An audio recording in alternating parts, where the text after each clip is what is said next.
আমি হচ্ছি খোরাট্টি নগরের রাজা হরাই সাধু। আমি একদিন ওই চম্পক নগরে মনসা পূজা করিয়াছিলাম। তার বলে ওই চম্পকের অধীশ্বর চন্দ্রপতি সৌদাগর আমাকে ঘাড় ধাক্কা দিয়ে ওই রাজপথ হইতে প্রতারিত করিয়াছিল। সেদিন হইতে আমি করিয়াছিলাম কঠোর প্রতিজ্ঞা। তারপর আমি এই তপস্যা করিতে করিতে সিদ্ধি লাভ করিয়াছি। তার ফলে মোর স্থান হয়েছে এই পর্ণ কুটিরে। আমার এলাকা রয়েছে এই বিস্তীর্ণ। তাই যে আমি নিজের রাজ্য পরিক্রমা করতে করতে ভীষণ ক্লান্ত হইয়া পড়িয়াছি। আমারও যে চাই খানিক বিশ্রামের। তাই আমি যাই মোর কুটিরে খানিক বিশ্রাম করিবারে।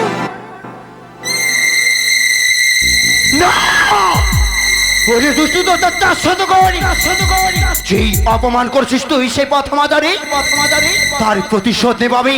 তাই তো এই তো সে হরে সাধু নিকটে এসেছি। তাকে স্বপ্ন দিতে হবে আমায়। জাগো জাগো ওর হরে সাধু কত নিদ্রা যাও, এসেছি দেবী নয়ন মেরে যাও। ওই তো সে হাজার হাজার দুষ্কৃতী দল চলে আসে তোর রাজ্যকে লুট করতে। এই মুহূর্তে তাদের সঙ্গে রণমত্ত হ। জাগো জাগো হরে সাধু, তুমি জাগো। একই স্বপ্ন হেরিলাম নয়নে। কে যেন ওই অদূর হইতে কর্ণ কুহুরে বলে গেল আজ নাকি এক শত্রু দল আসছে আমার রাজ্য লুণ্ঠন করিবারে। না না, আর বিলম্ব করলে আমার চলবে না। আমি এই মাত্র ছুটে যাব আমার ওই রাজ্য মাঝারে ওর রাজ্য রক্ষা করিবারে। জয় শিব শম্ভুর জয়, জয় মা শিবানীর জয়। এসবের যাত্রীরা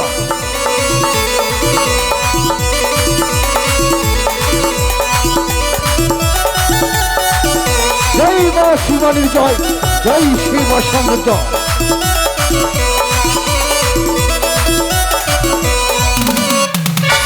কে তোমরা? কোথায় চলেছ আমার রাজ্য অতিক্রম করে? কে তুমি? আজ আমার শোভাযাত্রাকালে পথ মাঝে দাঁড়িয়ে রয়েছে দণ্ডায়মান। কি তোমার আত্মপরিচয়?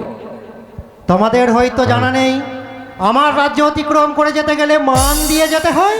কি বললে? মান? শুনে রেখো, এই দাম্ভিক চাঁদ শোভাযাত্রাকালে কাউকে মান দেয় না, তোমাকেও দেবো না। সরে যাও পথ হইতে। স্বেচ্ছায় মান খানা না দিলে আমি যে এই পথ ছেড়ে দেব না। কি বলে? তুমি পথ ছেড়ে দেবে না? হ্যাঁ হ্যাঁ হ্যাঁ, আমি পথ ছাড়না ছেড়ে দেব না। এতই যখন তর্ক, এতই অহংকার। কে তুমি? কি তোমার আত্মপরিচয়? আমি হরাই সাধু। এই, তুমি ভণ্ড সাধু? দাম্ভিক চাঁদের উপর নাটক করে দাঁড়িয়ে রয়েছ। ওরে ভণ্ড সাধু, সরে যাও, সরে যাও আমার পথ হইতে। আমি কোনো ভণ্ড সাধু নয়। আমার উপর রয়েছে মাতৃনয়নী জগৎ জনীর আশীর্বাদ। জগৎ জননী? তাহলে শ্রবণ করে রাখো ভণ্ড সাধু। কে বলতে মহেশ্বরের উপাসক আমি, বণিক শ্রেষ্ঠ চাঁদ সৌদাগর। কিছুতেই তোমায় মান দেব না আমি। স্বেচ্ছায় মান না দিলে আমি জোরপূর্বক মান আদায় করে নেব। এই, এতই তোমার সাহস?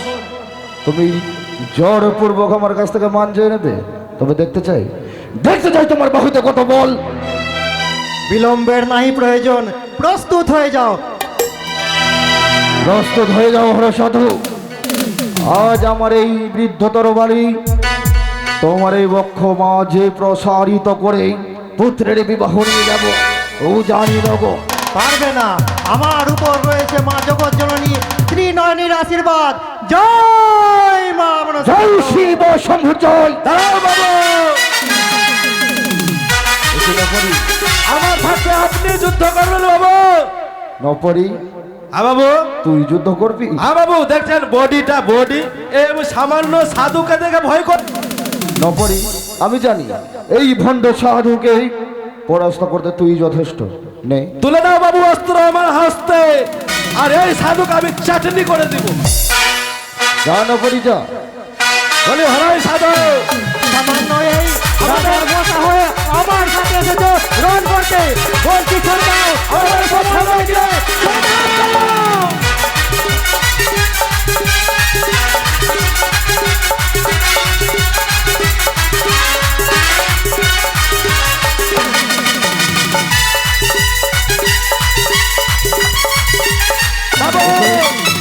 কই, আজ তুই পরাস্ত হলি? হ্যাঁ বাবু, চিন্তার বহু কোনো কারণ শক্তিমান নেই বাবু।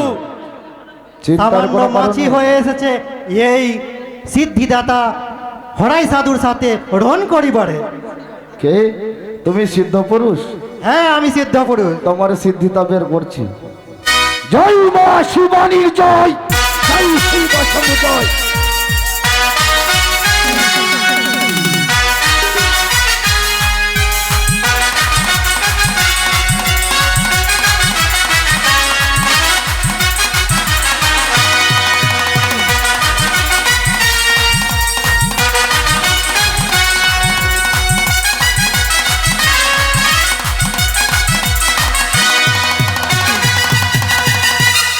একি, আজ আমি রণে পরাস্ত হয়েছি, তবে না, আমি কিছুতেই এই ভণ্ড সাধুকে মান দেব না।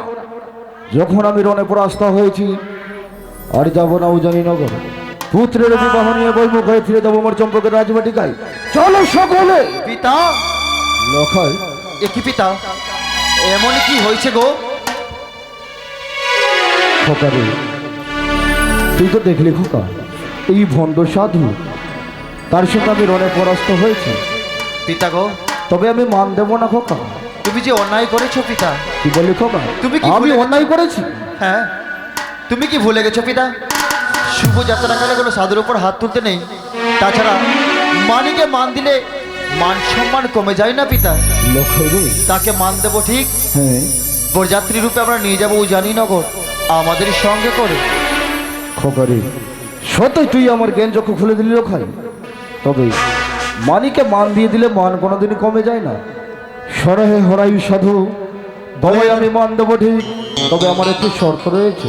কি এমন শর্ত রয়েছে আপনার? যদি আমি তোমায় মান দিই, আমার সঙ্গে বরযাত্রীর উপরে যেতে হয়েও জানিনগর।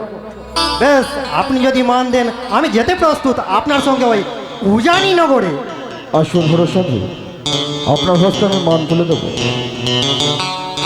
এবার চলুন, চলুন আমার সঙ্গে বরযাত্রীর রূপে উজানিনগর।